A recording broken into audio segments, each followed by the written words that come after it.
ખુદ સીએમ ટકોર કરે છે. સીએમ તો હવે દર વર્ષે દર 6 મહિને ટકોર કરે છે, તોય અધિકારી માનતા નથી. તો પછી સીએમ 4-5 અધિકારીને જેલમાં કેમ નથી કૂદ દેતા? એમ કાકા ઉપરથી બોલે કે અધિકારીઓ રે, અધિકારી કે હવ રે, એટલે કાકા કે સાંભળો રે, આ કે શું કરવાનું છે રે, કે ફોન ઉપાડજો રે, તો કે હવ રે.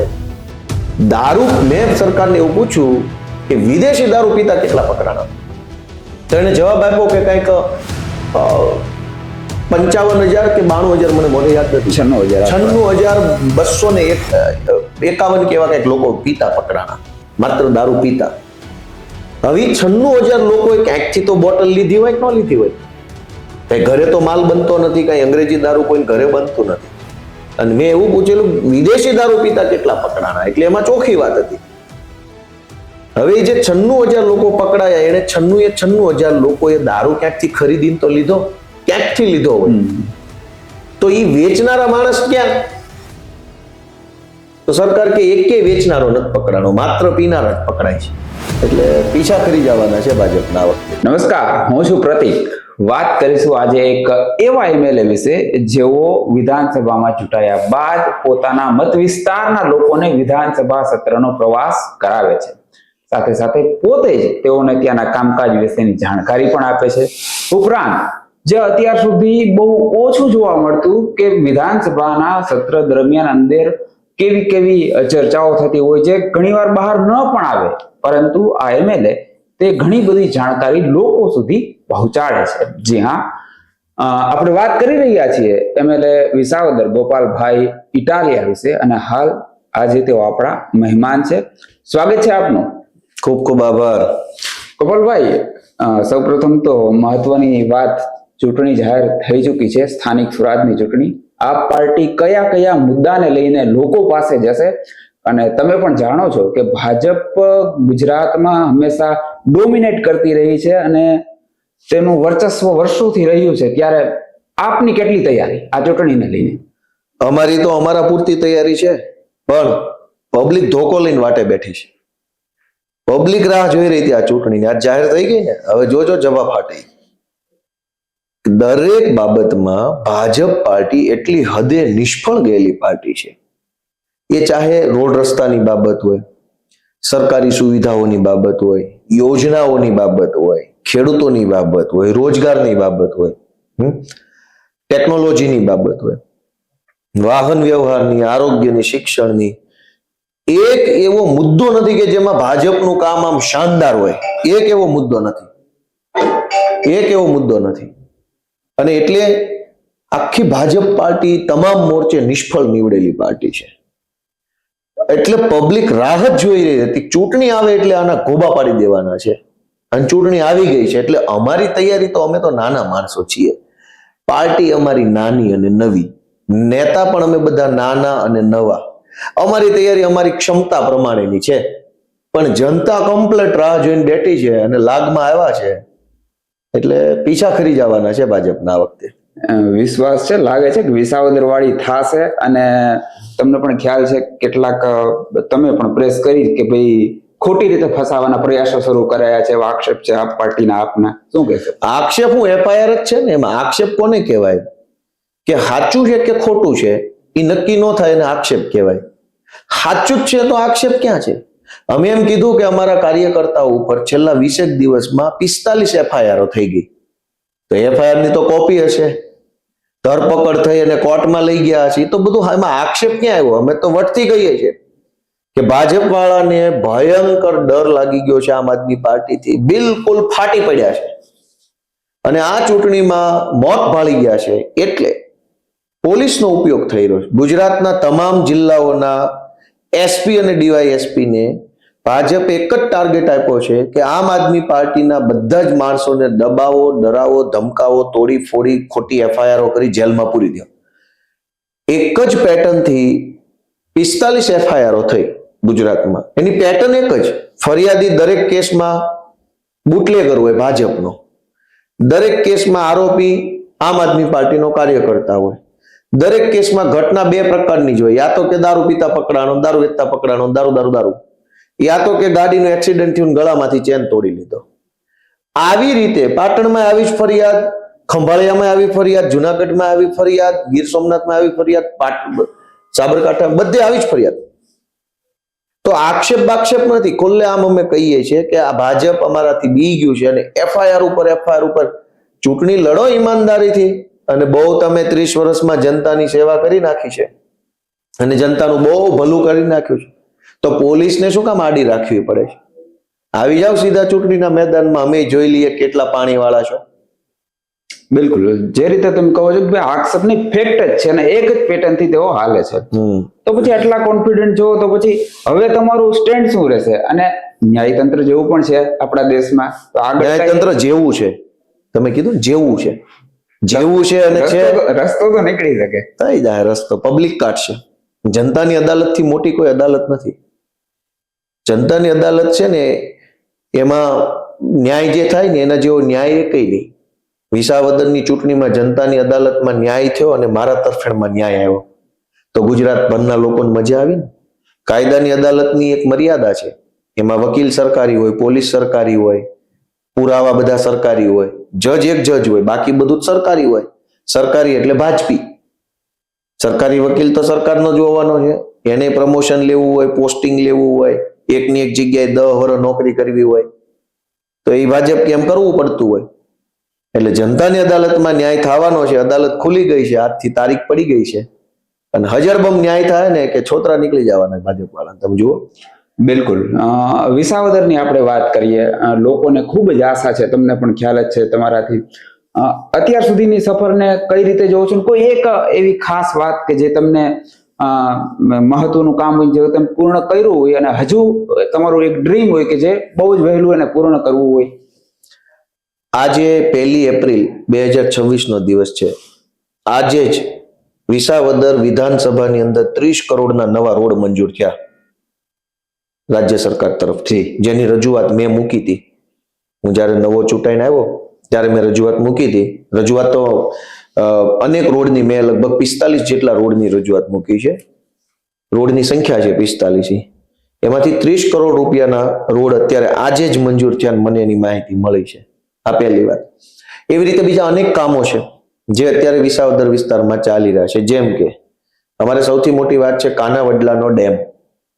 વર્ષોથી પેન્ડિંગ પડ્યો છે. કાનાવડલા અને પિંડાખાઈની વચ્ચે ડેમ, ફૂલઝર સિંચાઈ યોજના છે એનું જમીન સંપાદન કોઈ કારણોસર ભૂતકાળમાં ટલ્લે ચડ્યું હતું, જે જમીન સંપાદન હવે ચાલુ થવાનું છે આવનારા 15 દિવસમાં, જે અમે વાત થઈ છે સરકાર લેવલે. એક ઉમરાળા ગામે ઉતાવળી નદી ઉપરનો એક નાની સિંચાઈ યોજનાનો ડેમ છે, એનું પણ જમીન સંપાદન થઈ ગયું હમણાં રિસન્ટલી, એટલે હું મહિના જૂની વાત નથી કરતો. ખાખરા અડમતિયા ડેમ છે, એની વાત ચાલુ છે. એ સિવાય અનેક રોડ રસ્તાઓ બની રહ્યા છે. એ સિવાય નાના મોટા કામો હોય, લોકોના આધાર કાર્ડ, ચૂંટણી કાર્ડ, રેશન કાર્ડ, આવકના દાખલા, કંઈક જમીનને લગતી નાની નાની બાબતો જે વ્યક્તિગત ટાઈપની હોય, એના નિરાકરણો અમારી ઓફિસથી આવી રહ્યા છે. એટલે એક જોતા આપણને પોતાને અંદરથી રાજીપો આવે કે ના, હું કોઈ સારા કામનો નિમિત્ત બન્યો. એવા અનેક કામો વિસાવદરમાં થયા છે. બિલકુલ. અને બાકી ભવિષ્યમાં જે કાંઈ છે, કેમ કે કામ છે ને એ એન્ડલેસ છે, ગુજરાતીમાં અંતહીન. એક થયું તો બીજા 2 નવા આવ્યા, 2 થયા તો 4 નવા, અંતહીન છે. પણ અંતે તો તમને હું બતાવું કે ન બતાવું, લોકો જોવે કે ન જોવે, મને પોતાને આત્મસંતોષ તો થવો જોઈએ ને કે મેં કાંઈક સારા કામનો નિમિત્ત બન્યો, તો મને સંતોષ થાય એવા અનેક કામો થયા છે. ઓલું હોય ને કે રાતે સુતા પહેલા આરામથી. હા, એ તો એમ જ ને. તમે તમારા જવાબમાં પેલું એક વાત કહી કે ભાઈ રોડ રસ્તાના કામ મંજૂર થયા છે, પણ તમને પણ ખ્યાલ છે હમણાં આપણે સંકલનની બેઠક યોજાઈ, રોડ રસ્તાના કામ જે મંજૂર થાય છે પરંતુ કેટલાક અધિકારીઓની ઢીલી નીતિના કારણે એ રિઝલ્ટ સુધી નથી પહોંચતા. આ કેટલી ગંભીર બાબત છે? અધિકારીની નહીં, સરકારની પોતાની નીતિ જ ખરાબ છે રોડની બાબતમાં. રોડમાં સરકારની માનસિકતા સ્પષ્ટ છે કે રોડ જનતા માટે એકેય નથી બનતો. ઓલ ગુજરાતમાં રોડ બને છે રૂપિયા ખાવા માટે. ભાજપના નેતાને થોડાક મળે, થોડાક કોન્ટ્રાક્ટરને મળે, થોડાક ભાજપ પાર્ટી ફંડમાં જાય અને થોડાક અધિકારીને મળે. આ માટે થઈને જ રોડ બને છે. રોડ કઈ જનતા તો વાપરે ત્યાં સુધી જનતાનો છે. મૂળ ઉદ્દેશ શું કામ? કેમ કે તો તમારે ધારો કે પ્રાઇવેટ રોડ જે બને છે, પ્રાઇવેટ એટલે કે જેમાં કોઈ કંપની બનાવી નાખે છે પોતાના વપરાશ માટે, કોઈ ઉદ્યોગપતિઓ બનાવી નાખે છે, કોઈ મોટા મોટા બિલ્ડરો બનાવી નાખે છે, પોતાનો પ્રોજેક્ટ લોન્ચ કર્યો હોય પછી પ્રોજેક્ટમાં લોકો જોવા આવે મકાન, ત્યારે જે રોડ ઉપરથી આવતા હોય ઘણીવાર બિલ્ડરો બનાવડાવી દે કે મારો પ્રોજેક્ટ જલ્દી વેચાઈ જાય એટલા માટે. તો એવા રોડ સારા બને છે, અને સરકાર એના કરતા ડબલ ખર્ચે જે રોડ બનાવે છે એ રોડ સારા નથી બનતા. ગાંધીનગરના રોડ ક્યારેય નથી તૂટતા. પણ ગાંધીનગરમાં નેતાઓની ગાડીઓ જ ફરતી હોય ને, અધિકારી નેતાઓ. કહેવાનો ભાવાર્થ મારો એ છે કે રોડ માં અધિકારીની નહીં, સરકારની જ પોતાની ઢીલી નીતિ છે કે રોડ જનતા માટે નથી બનાવતા એ લોકો. ભાજપના નેતાઓને પૈસા મળે, કોન્ટ્રાક્ટરોને પૈસા મળે, ભાજપ પાર્ટીને ચૂંટણી ફંડ મળે, અને અધિકારી બે પૈસા કમાય, વધે તો પબ્લિકે વાપરવાનો રોડ, ન વધે તો તમારું ગયું. આ હાટું જ બને છે, સરકારની જ નીતિ એવી છે. એક જવાબદાર વિપક્ષના નાતે આ બારામાં કઈ તમે સ્ટેન્ડ લેશો? સ્ટેન્ડ નહીં, અમે આખી સરકાર ઘર ભેગી કરશું. એમાં સ્ટેન્ડ શું લેવાના રોજ ઉઠી? હવે જે ચોર છે ચોરની સામે સ્ટેન્ડ શું લેવાનું કે એને કાઢો, અને અમે બેસી ન્યાય કરશું. જેને ખબર જ છે કે પૈસા કમાવા રોડ બનાય છે. એક રોડ છે 4-4 વખત કેમ બને છે? દર 2 વર્ષે એનો રોડ કેમ મંજૂર કરવો પડે? તો સરકારને નથી ખબર કે આ તો ખોટું છે? દર 2 વર્ષે હવે તમે આ ટેબલ ખુરશી આ માઇક બધું લાવ્યા, દર 2 વર્ષે લેવાના છે? તમને ખબર છે કે દર 2 વર્ષે આ ન કરવાનું હોય? તો સરકારને નહીં ખબર હોય, એ તો ચોરી કરવા જ બેઠા છે. એટલે હવે એમાં કઈ સ્ટેન્ડ શું લેવાનું? ઘર ભેગા કરવાના હોય. આને કોન્ફિડન્ટ જ છો? જનતા કોન્ફિડન્ટ છે, હું તો નાનો માણસ છું, મારાથી કઈ થાય નહીં. પબ્લિક જ તૈયાર બેઠી છે ને, પબ્લિકના હાથમાં છે બધું. બિલકુલ. પરંતુ આપને પણ ખ્યાલ હશે ગોપાલભાઈ, સરકાર ઇવન સીએમ ભૂપેન્દ્ર પટેલ પણ ઘણી વાર એવું કહેતા હોય છે કે ભાઈ ચૂંટાયેલા જનપ્રતિનિધિની વાત અધિકારીઓ સાંભળવી પડશે. તમે એવું માનો છો કે જે અધિકારીઓ હોય, બધાની વાત નથી, કેટલાક જે જનપ્રતિનિધિની વાત સાંભળતા નથી, અથવા તો તમારી હારે કોઈ એવા એક્સપિરિયન્સ થયેલ છે? અમારી વાત તો અમારે એક્સપિરિયન્સ ઘણા એવા થયા છે કે અમારી વાત ન સાંભળતા હોય. પણ હું વિપક્ષ પાર્ટીમાં છું એટલે અધિકારીને મનમાં ફાંકો હવા હોય કે ભાજપ અમને ગોપાલ ઇટાલિયારે ગેરવર્તન કરશું અથવા ગોપાલને ધક્કે ચડાવશું તો સરદાર ખુશ હોગા, શાબાશી દેગા, એવું કદાચ હોય. એટલે કોઈ અધિકારી મારી સાથે ગેરવર્તન કરે, મારી વાત ન માને, એવું બને, અને એમાં કઈ બહુ નવાઈ મને લાગતી નથી. હું તો મારો સમય આવશે ત્યારની વાત છે. પણ ભાજપના માણસોની અધિકારી નથી માનતા ને, એ મોટી તકલીફ છે. એની તો સરકાર છે, ખુદ સીએમ ટકોર કરે છે. સીએમ તો હવે દર વર્ષે દર 6 મહિને ટકોર કરે છે, તોય અધિકારી માનતા નથી. તો પછી સીએમ 4-5 અધિકારીને જેલમાં કેમ નથી પૂરી દેતા? તમારી વાત તમારો કર્મચારી ન માને, 1 વાર ન માને, 2 વાર ન માને, 8 વાર ન માને, તો એકાદ વખત તમારે ચમત્કાર આપવો પડે. તો સીએમ ટકોર આપીને વૈયા જાય, દર 6 મહિને એની એક ટકોર આવી જાય. છોકરાઓ ફોન ઉપાડજો અમારા ધારાસભ્યો. છોકરાઓ કે હવ, અમારે પ્રાથમિક શાળામાં ઓલું ગીત આવતું ભણો, છોકરાઓ રે હવ રે, રમકડાની ગાડી આવી, શું લાવી, હાથી લાવી, ઘોડા લાવી, છોકરાઓ રે હવ રે. એમ કાકા ઉપરથી બોલે કે અધિકારીઓ રે, અધિકારી કે હવ રે. એટલે કાકા કે સાંભળો રે, આ કે શું કરવાનું છે રે? તો કે ફોન ઉપાડજો રે, તો કે હવ રે. આવું હાલે સરકારમાં. એટલે સરકાર કઈ છે નહીં, સર્કસ છે. છેલ્લે શેઠની શિખામણ જાપા સુધી, એના જેવી વાત. ઠીક, હવે બોલવા જેવું કઈ છે નહીં. અચ્છા ગોપાલભાઈ, આ વિધાનસભા સત્રમાં આપણે જોયું કે ભાઈ તમે તમારા મત વિસ્તારના લોકોને ત્યાંનો પ્રવાસ કરાવેલ. ભલે ડાયરેક્ટલી બીજેપી કોંગ્રેસના એમએલએ ન બોલ્યા, પણ ઘણા બધા આ વાતને સરાહના કરી કે ભાઈ આવું તો અમારે પણ પેલા કરવું જોઈતું હતું. તો તમને આ વિચાર ક્યાંથી એવો, ને તમે શું માનો છો કે લોકોનો કેવો પ્રતિભાવ મળ્યો? પછી લોકોનો તો ખૂબ સારો પ્રતિભાવ મળ્યો. મને આ વિચાર ત્યાંથી આવ્યો કે હું ભાવનગર જિલ્લાના ઉમરાળા તાલુકાના ટીંબી ગામમાં ઉછરેલો માણસ છું. બહુ નાનું એવું ગામ, અને અવડી મોટી દુનિયા, અવડી મોટી વ્યવસ્થા આપણને કઈ ખબર ન હોય. આપણે ગામડાનો એક માણસ બહુ તો તાલુકા પંચાયતમાં અથવા તો મામલતદાર ઓફિસ સુધી પહોંચેલો હોય, એનાથી ઉપર તો હજારો લોકો ક્યારે જઈ શકતા નથી. તો એને ખબર જ નથી કે આ આવડી મોટી સિસ્ટમ કેમ ચાલે છે, કેટલા માણસો છે, એનું શું જવાબદારી છે, એ ક્યાં બેસે છે, ક્યાં શું કામ બેસે, કોઈ ખબર નથી. અને અમને નહોતી, મને વિસાવદરના ખેડૂતોએ મને મત આપ્યો એટલે મને ગાંધીનગરમાં એન્ટ્રી મળી. નહીતર તો અમને થોડા આવવા દે.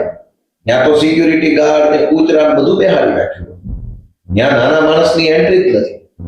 વિસાવદરના અમારા ખેડૂતોએ બટન દબાવ્યું એટલે ગોપાલભાઈની ગાજતે વિધાનસભાની એન્ટ્રી થઈ. મેં મારી જિંદગીમાં પહેલી વાર વિધાનસભાને અંદરથી જોઈ.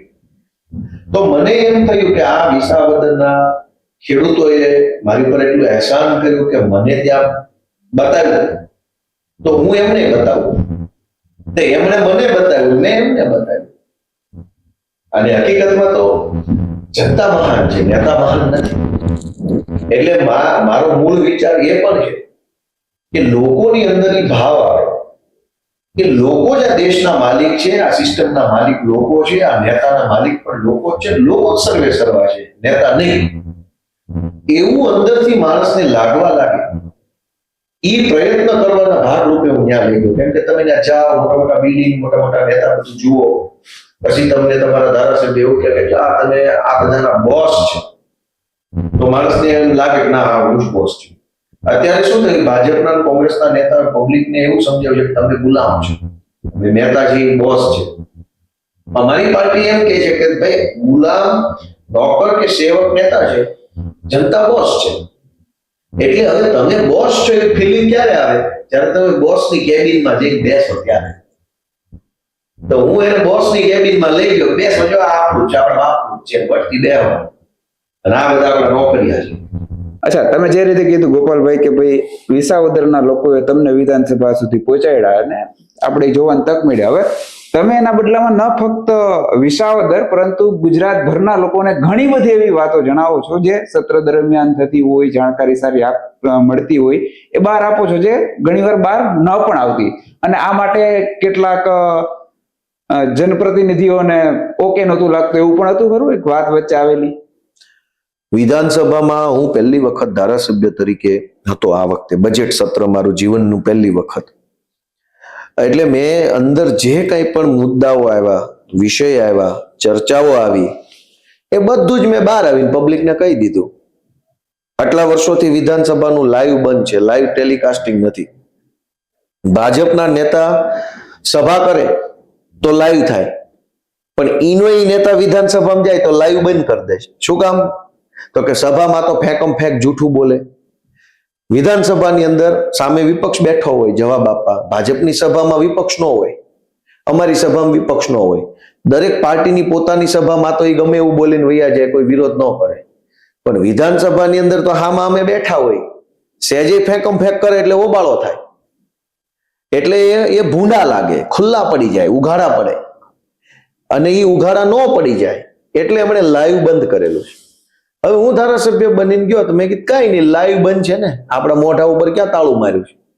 એટલે અંદર જે કાંઈ ચર્ચા થાય એ અંદર બધું પતે એટલે બહાર આવીને કહી દેવાની, વિડીયો બનાવી કે જો ભાઈ અંદર આવા આવા બધો સર્કસ હાલે છે, આવા આવા ખેલ હાલે છે, આવા આવા બધા ભાજપ વાળા ષડયંત્ર કરે છે, આવી રીતે ટાઈમ પાસ કરે છે, આવા આવા મુદ્દા હતા. એ બધું પબ્લિકને મેં જણાવી દીધું. તો પબ્લિકે ધરાઈને જોયું બધું. કેમ કે પહેલી વાર આટલી બધી જાણકારી મળી. કોઈ કહેતું જ નથી કોઈ નેતા કે છે શું આ બધું. અને હું તો મારો નિયમ છે, કોઈ પણ મીટિંગમાં જાઓ ને એટલે તરત જ તે બહાર આવીને કહી દઉં જો ભાઈ આવું હતું મીટિંગમાં. આપણે શું કામ હંતાડીને, આપણે શું કામ છે કાંઈ પણ વસ્તુ છાનું રાખીને આપણે શું કાંઈ? પબ્લિક ભલે જાણે. ડબલ તો નથી થઈ જવાનું છાનું રાખવાથી. ડબલ તો આવવાનું નથી માહિતી. અને જે છે એ પબ્લિક માટે જ છે ને. વિધાનસભાની અંદર કે કલેક્ટર કચેરીની અંદર કે પ્રાંત ઓફિસની અંદર જે મીટિંગ થઈ છેલ્લે કોના માટે થઈ? પબ્લિક માટે જ થઈ ને. તો પબ્લિકને તો કહેવું પડશે ને કે આવી મીટિંગ થઈ છે, એમાં આવો વિષય હતો. મીટિંગ તો પબ્લિક માટે છે, તો પછી પબ્લિકને કેમ નહીં કહેવાનું? એટલે મેં બધું જ પબ્લિકને કહી દીધું. અને એક વાત એ પણ હું શું મુદ્દા ઉઠાવ્યા એ કહી દીધું. કોઈ ધારાસભ્ય કહેતા હોય કેટલા મુદ્દા, ગોપાલ ઇટાલિયાએ કયો પ્રશ્ન પૂછ્યો, કેટલા પ્રશ્નો પૂછ્યા, એનો હું જવાબ આવ્યો. મેં તો મારી વિગત પબ્લિકને આપી દીધી, જો ભાઈ મારું આ છે જોઈ લો. બિલકુલ. અને જે વાત તમે બહાર કીધી, વિગત બહાર આપી, એમાંની એક વાત એવી પણ હતી કે ભાઈ 95,000 થી વધુ સમથિંગ કંઈક પીનારા પકડાયા, દારૂ પીનારા પકડાયા, પણ વેચનારા ન પકડાયા. આમાં શું કારણ હોઈ શકે? તમે એમાં કારણ એવું છે કે આપણે ઇન્ટરવ્યુ કરીએ છીએ, એ ટેબલ ઉપર પાણીની બોટલ છે, હું લઈ લઉં છું, આ તમે મૂકેલી આ પાણીની બોટલ છે ને, એની ઉપર મેન્યુફેક્ચરિંગ ડેટ લખી છે 5/3/2026, એની MRP લખી છે, પછી EVP લખેલું છે, એમાં OV09/2026 લખ્યું છે, એનો બેચ નંબર છે, બરાબર. આ બોટલ ક્યાં બનેલી છે એનું નામ સરનામું લખેલું છે, બરાબર. કોણે બનાવેલી છે એ લખ્યું છે. આ બોટલ છે ને Jagdish oil industries Hero showroom Majevadi gate Junagadh પાસે બનેલી છે આ બોટલ ઉપર બધી ડિટેલ છે. મારો પ્રશ્ન વિધાનસભામાં એવો હતો કે ગુજરાતમાં જેટલી અંગ્રેજી દારૂની બોટલ પકડાય છે પીતા કે વેચતા, એ બધી જ બોટલ ઉપર એ બોટલ ક્યાં બની, કઈ તારીખે બની, કયા બેચ નંબરની છે, કઈ કંપનીની છે, એ લખેલું જ છે.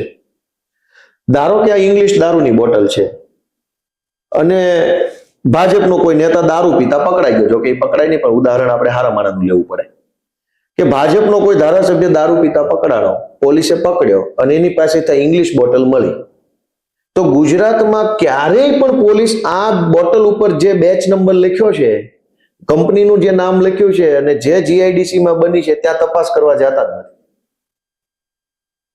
ખાલી પીનારાને પકડે, એની રીલો બનાવે, સિંઘમ વેડા કરે. હલકી માનસિકતા છે આ તો બધી. હવે જાણે કે બહુ મોટું આમ પાકિસ્તાનનું યુદ્ધ જીતી લીધું હોય ને એમ બે ઘૂંટડા મારી ગયેલા માણસની રીલો બનાવે, પછી એની પરેડ કરાવે, હાલીને આમ જાતા હોય ને આમ જાતા હોય, મોઢે બાંધ્યું હોય ને એવું બધું, બરાબર, એની પરેડ કરે, એને બેઇજ્જત કરવાની કોશિશ કરે, બધું જ કરે. પણ આ બોટલ આવી ક્યાંથી? આકાશમાંથી તો પડતી નથી અંગ્રેજી દારૂની બોટલ, હેલિકોપ્ટરો માલ આવતો નથી, એરપોર્ટ થી આવતો નથી, આવે છે બાય રોડ.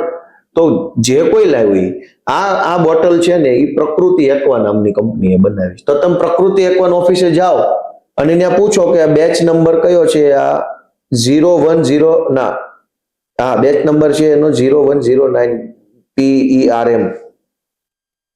આ બેચ નંબર તમે કોને વેચો? તો પછી એ બેચ પેલા ડીલરને વેચ્યું હોય, બેચ નંબર આવે ને એ બેચ ડીલરને વેચી, ડીલરે સબ ડીલરને વેચી, સબ ડીલરે રિટેલરને વેચી, રિટેલરે ગ્રાહકને વેચો. આ ચેનલ છે કોઈ પણ માલ વેચવાની. તો દારૂની માનો કે 5000 બોટલ ગુજરાતમાં પકડાય, તો 5000 બોટલ કયા ડીલરને આપી હતી કંપનીએ? ઈ ડીલરે કોને આપી હતી? પછી કોને કોને આપી? ગુજરાતમાં ક્યાં આવી લાઈન મળી જાય. હવે ભાજપની પોલીસ શું કરે છે કે દારૂ પીતા પકડાય છે, વેચતા કોઈ નથી પકડાતો. આ કેટલો મોટો ચમત્કાર છે. માતાજીની મહેરબાની હોય તો જ આવું બધો ચમત્કાર થાય, બાકી એમનામ થાય નહીં આ બધું. દારૂ, મેં સરકારને એવું પૂછ્યું કે વિદેશી દારૂ પીતા કેટલા પકડાણા? તો એને જવાબ આપ્યો કે કંઈક 55,000 કે 92,000, મને મોઢે યાદ નથી, 96,251 કેવા કંઈક લોકો પીતા પકડાણા, માત્ર દારૂ પીતા. હવે 96,000 લોકોએ ક્યાંકથી તો બોટલ લીધી હોય કે ન લીધી હોય, કઈ ઘરે તો માલ બનતો નથી, કઈ અંગ્રેજી દારૂ કોઈ ઘરે બનતું નથી. અને મેં એવું પૂછેલું વિદેશી દારૂ પીતા કેટલા પકડાણા, એટલે એમાં ચોખ્ખી વાત હતી. હવે જે 96,000 લોકો પકડાયા, એને 96,000 લોકોએ દારૂ ક્યાંકથી ખરીદીને તો લીધો, ક્યાંકથી લીધો હોય. તો એ વેચનારા માણસ ક્યાં? તો સરકાર કે એકે વેચનારો નથી પકડાનો, માત્ર પીનારા જ પકડાય છે. એનો અર્થ એ થયો કે વેચનારા માણસો જે કમલમ વાળાના જમાયું થતા હોય એટલે ન પકડે, જમાઈને કઈ પકડાતા હશે?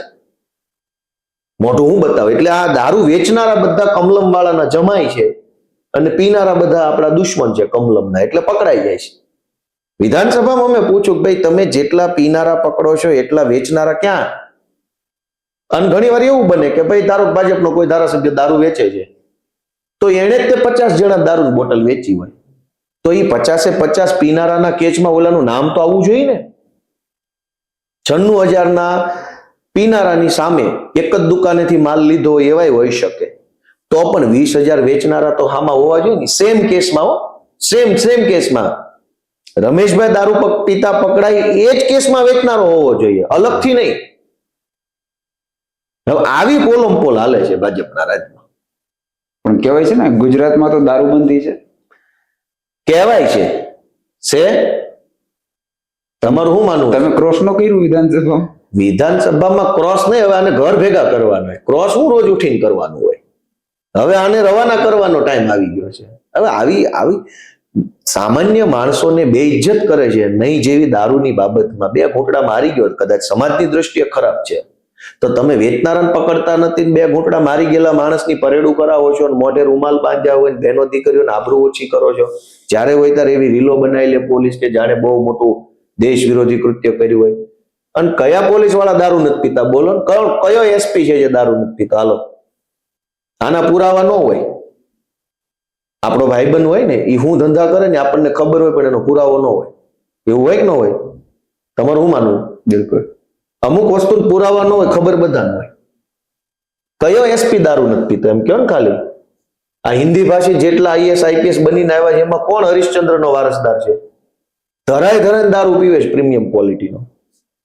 તોય પાછી સામાન્ય માણસની રીલો બનાવવાની, નાના માણસની રીલ બનાવવાની, કોઈક ઇજ્જત આબરૂદાર વેપારી લેવલનો માણસ હોય એની રીલ બનાવવાની, અને જાણે બહુ મોટો અપરાધ કરી નાખ્યો એવી રીતે એને અપમાનિત કરવાના સમાજમાં. ઈ ક્યાંનો ન્યાય છે? અને હમણાં પાછા આ ભાજપ વાળા એમ કહે છે કે સમાન નાગરિક સંહિતા, બધા નાગરિક માટે સમાન કાયદો. ગાંધીનગરની અંદર આવેલા ગિફ્ટ સિટીમાં દારૂ પીવો તો ભાજપ વાળા તમને કાંઈ નહીં કરે. ગિફ્ટ સિટીની બહાર એક પગલું ભરીને દારૂ પીવો તો પોલીસ પકડી જશે. ગાંધીનગરની અંદર છે તો ગિફ્ટ સિટીમાં દારૂ પીવો ગુનો નથી, ગિફ્ટ સિટીની બહાર દારૂ પીવો ગુનો છે. બે વસ્તુ ગાંધીનગરમાં જ છે. તો ક્યાં એક દેશ એક નાગરિક એક કાયદો સમાન નાગરિક ક્યાં આવ્યા? ગિફ્ટ સિટી વાળા દારૂ પીએ કે બહાર વાળા નો પીએ કે? તો રીલો શેની બનાવે છે પોલીસ જ્યાં હોય દારૂને લઈને? અને બધા ધરાય દારૂ પીવે છે, અમને બધી ખબર છે. આ તો નાના માણસ પકડાય એટલે રીલો બનાવવાની અને ફિલોસોફીઓ કરવાની, સિંઘમ મેળા કરવાના. અને અડધો દારૂ તો પોલીસ પકડ્યો હોય તો પાછો વેચી નાખે છે. હમણાં નો ડ્રગ્સ વેચી નાખ્યો, અફીણ વેચી નાખ્યું, એમ દારૂ વેચી નાખે છે. પકડાણેલો મુદ્દામાલ પોલીસ સ્ટેશનેથી ઉંદર ખાઈ ગયા. અફીણ તો કે હવામાં ઓગળી ગયો, દારૂ તો કે દારૂ ગાયબ થઈ ગયો, અલોપ થઈ ગયો. આવું હોય. અચ્છા, પરંતુ આમાં તમે જે રીતે હમણાં તમારા જવાબમાં વાત કીધી કે ભાઈ સામાન્ય લોકો અપમાનિત થતા હોય એવું ઘણી વાર બનતું હોય પોલીસ સ્ટેશનમાં, તમે ઘણી વાર એવા મુદ્દા ઉપાડેલ છે કે ભાઈ લોકોને હારે લઈ અને પોલીસ સ્ટેશને રજૂઆત કરવા ગયા હોય. ઘણા બધા ઉગ્ર અધિકારીઓ પણ થતા હોય. ક્યારેય ઉચ્ચ કક્ષાએથી આઈપીએસ કોઈ ઉચ્ચ ઓફિસર હોય તમને કે ભાઈ ગોપાલભાઈ હવે તમે થોડુંક ધીમું રાખો, રહેવા દેજો, એવું કઈ એ બધાના મનમાં એ બધા મુઘલ સલ્તનતના બાદશાહ સલામત અકબર હોય ને એવો વહેમ છે. એ રિપેરિંગ માંગે છે. ઘણા ઉચ્ચ અધિકારીઓ સારા લેવલનું રિપેરિંગ માંગે છે, અને આ સરકાર જાય ને એટલે વ્યવસ્થિત રિપેરિંગ થવાનું. એમને હવા ભરાઈ ગઈ છે મનમાં. એ લોકો અમર જૈનમાં છે, એ લોકો મહાન જન્મા છે, એ લોકો પોતાના બાપાની પેઢીઓમાં જન્મા છે, એને એવી હવા ભરાઈ ગઈ છે. એટલે મન ફાવે એવું વર્તન જનતા આરે કરી રહ્યા છે. ખરેખર આ તો તમે તારે કેમેરામાં વટથી બતાવજો, અહીં કાંઈ ફરક પડતો નથી. કોઈ પણ જિલ્લામાં સૌથી મોટું ખરાબમાં ખરાબ કામ કરનાર, અધમમાં અધમ કામ કરનાર, ક્રિમિનલમાં ક્રિમિનલ માનસિકતાથી કામ કરનાર વ્યક્તિ કોણ છે ખબર છે? કોણ? જિલ્લાના એસપી. તમામ 2 નંબરના પૈસા ધંધા કાળી કમાણી કોણ એવો એસપી છે એમ કે હરિશ્ચંદ્રનો વારસદાર છું? તમામ જિલ્લામાં રેતીનાથી રેતી જે કાઢનારા છે એના હપ્તા એસપી પાસે જતા હોય, વાયા એલસીબી કે એસઓજી કે એના વહીવટદાર. તમામ જિલ્લામાં બાયોડીઝલ વેચાય એના હપ્તા એસપી પાસે જાય. તમામ જિલ્લામાં એફઆઈઆર નહીં લખવાના પૈસા એસપી ને આપવા પડે, ખોટી એફઆઈઆર લખવાના એસપી ને આપવા પડે, માર નહીં મારવાના પૈસા એસપી પાસે જાય, મારવાના પૈસા એસપી પાસે જાય. સીધી રીતે ન હોય, આમ સીધું ગૂગલ પેમેન્ટ ન હોય, પણ એ વાયા થઈને પૈસા છેલ્લે ઉપર જાય છે. તમામ જિલ્લામાં દારૂ જુગારના અડ્ડાના પૈસા એસપી પાસે જાય, ડ્રગ્સના પૈસા એસપી પાસે જાય, કૂટણખાનાના પૈસા, સ્પાના પૈસા એસપી પાસે જાય છે, દવાખાનામાં ખોટું હાલે એના પૈસા એસપી પાસે જાય. બીજી ત્રીજી ઓફિસોમાં જે સરકારી કચેરીઓમાં કરપ્શન થાય છે એમાં એક ભાગ એસપી પાસે જાય, નકર એસપી પાછો પકડી લે. આખા જિલ્લામાં જો કોઈ સૌથી ક્રિમિનલ કામ કરતું હોય કોઈ પણ જિલ્લામાં, તમે તાર વટથી બતાવજો એસપી કરે છે. અને એની આખી સિસ્ટમ દરેક જિલ્લામાં બનેલી. હું તો હતો પોલીસમાં. ગુંડામાં ગુંડાને શરમાવે એવું હલકું કામ એસપી ઓફિસોમાં થાય છે. દરેક વસ્તુના પૈસા છેલ્લે ઉપર સુધી જાય છે. આ ધંધો બધી એસપી ઓફિસોમાં હાલે છે. અને એને ભાજપમાંથી સ્પષ્ટ સમર્થન છે, જે કરવું પડે એ કરો, પૈસા કમાઈને કમલમમાં આપો. એટલે તો બધા ફાયકા ફરે છે. બાકી ઓકાત છે એમની કે ધારાસભ્યો કે સામે બોલી જાય? પણ એ બધું એનું રિપેરિંગ થાય વ્યવસ્થિત. એમાં કઈ દુનિયામાં એક વસ્તુ સમજી લો, આ ગરવો ગઢ ગિરનાર અહીંયા ઉભો જુનાગઢમાં, એને રા નવઘણનું શાસન જોયું છે, અને એને કોંગ્રેસની સરકારે જોઈ છે, એને ભાજપની સરકારે જોઈ છે, એને નવાબોનું શાસન જોયું છે, એને અંગ્રેજોનું જોયું છે. આ ગરવો ગઢ ગિરનાર શાંતિ બેઠો છે, એટલું જ કહેવા માંગે છે કે તારી જેવા કેટલાય વી ગયા. બધી જ સરકારો આવીને ગઈ છે, ઇતિહાસ સાક્ષી છે. આજે જે સત્તાના નશામાં ચકનાચૂર છે ને એની હવા નીકળી જવાની છે, એટલે અભિમાન ન કરવું જોઈએ કોઈએ. બિલકુલ. પરંતુ ચાલો ભાજપના નેતાઓને માની લઈએ કે ભાઈ આમાં સહભાગી હોય એન કેન રીતે, પણ આપણા સીએમ તો બહુ આધ્યાત્મિક છે, સીએમ ભૂપેન્દ્ર પટેલ. તમે એમને શું કામ રજૂઆત નથી કરતા કે ભાઈ આવું ચાલે છે, તમે કોઈ એક્શન લો આમાં? આધ્યાત્મિક માણસો સરકારમાં હોવા જોઈએ કે આશ્રમમાં?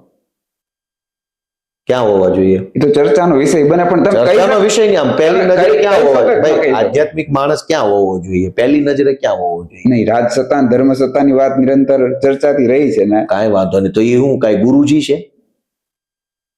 કમ્પેર ટુ અધર સાંભળે એવા તો છે. નહીં, સાંભળીને શું કરશે? એનું કાંઈ હાલ હોવી જોઈએ. હાલો, એમ નહીં ખબર હોય આ ધંધા હાલે, આખા ગુજરાતમાં ડ્રગ્સ વેચાય છે, બેફામ દારૂ, હોમ ડિલિવરી.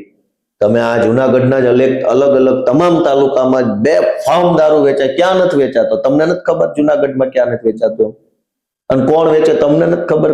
કોને નથી ખબર કે ક્યાં દારૂ નથી મળતો? તો બહુ આધ્યાત્મિક હોય તો મંત્ર શક્તિથી બુટલેગરોનો નાશ કરી નાખે મુખ્યમંત્રી. બધાની પાસે હપ્તા જાય છે. કદાચ મુખ્યમંત્રીને નોય પહોંચતો એમ કહેતા છે કે મારા ભાગનું પાર્ટીમાં નાખી દેજો, હું નહીં લઉં, એવી વાત હોય. બાકી તમને નથી ખબર હું ધંધા હાલે? જમીન માફિયાઓ, રેતી માફિયાઓ, જંગલ માફિયાઓ, ખનીજ માફિયાઓ, દારૂના માફિયા, ડ્રગ્સના માફિયા, મેડિકલ માફિયા, દવામાં નકલી દવાઓ બનાવવી અને માર્કેટમાં વેચવી, દવા માફિયા, બાયોડીઝલના માફિયા છે, કોન્ટ્રાક્ટ માફિયા છે, ટેન્ડર માફિયા છે. આખું માફિયા રાજ હાલે છે ગુજરાતમાં. કોઈ કહેનારું, રોકનારું, ટોકનારું નથી ભાઈ. અચ્છા, છેલ્લો સવાલ. એમએલએ ગોપાલ ઇટાલિયાનો પ્રજાને શું સંદેશ છે આગામી દિવસોમાં, આગામી સમયમાં? લોકો આપ જેવા જે હંમેશા સામાન્ય લોકોના સવાલો ઉઠાવો છો, વિધાનસભાનો પણ પ્રવાસ કરાવો, શું આશા રાખે, શું લોકોને શું મેસેજ આપશો આ તકે? લોકોને કાંઈ મારે ન કહી શકાય, હું નાનો માણસ છું, લોકો થકી હું હાલું છું, એટલે હું લોકોને સલાહ ન આપી શકું કાંઈ. પણ મારી એક રિક્વેસ્ટ છે કે જેટલા પણ નેતાઓ ભાજપમાં, કોંગ્રેસમાં કે બધી પાર્ટીઓમાં છે, એમાંથી મોટા ભાગના નેતાઓ એના છોકરાઓ વિદેશોમાં ભણે છે, એના સગાવાલા વિદેશોમાં છે, એના વેપાર ધંધા વિદેશોમાં છે. કોઈ લગભગ નેતા બાકી નથી અમારી પાર્ટી સિવાય. કેમ કે અમે તો અમારા છોકરા જ એવડા નથી. મારી છોકરી 3 વર્ષની છે અને ક્યાં મૂકવા જવાની? લગભગ ભાજપ કોંગ્રેસના નેતાઓ, એના ખાનદાન, એના કુટુંબ, એનું પરિવાર વિદેશમાં સેટ કર્યું છે અને અહીંયા દેશની સેવા કરે છે.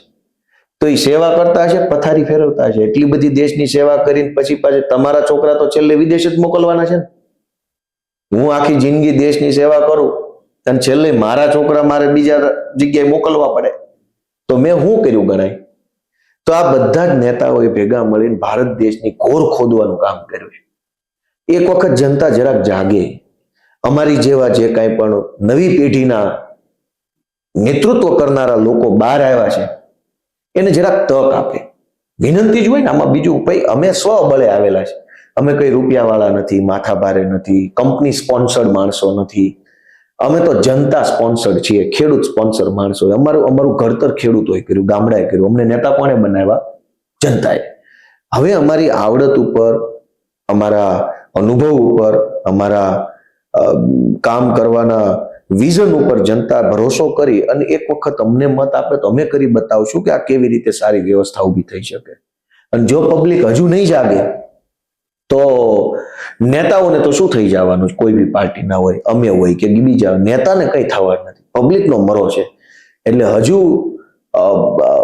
સુધારી શકાય એવી તક છે, હજુ ઘણું થઈ શકે એમ છે. જો જનતા વહેલી તકે જાગે, ઝાડુનું બટન દબાવે, નવા નેતૃત્વને સ્વીકારે તો ઘણું સારું થશે. Thank you so much Gopalbhai for your time. તો ફરી એક વખત એક નવા મહેમાન સાથે ફરી મળીશું. ત્યાં સુધી રજા આપશો. Thank you.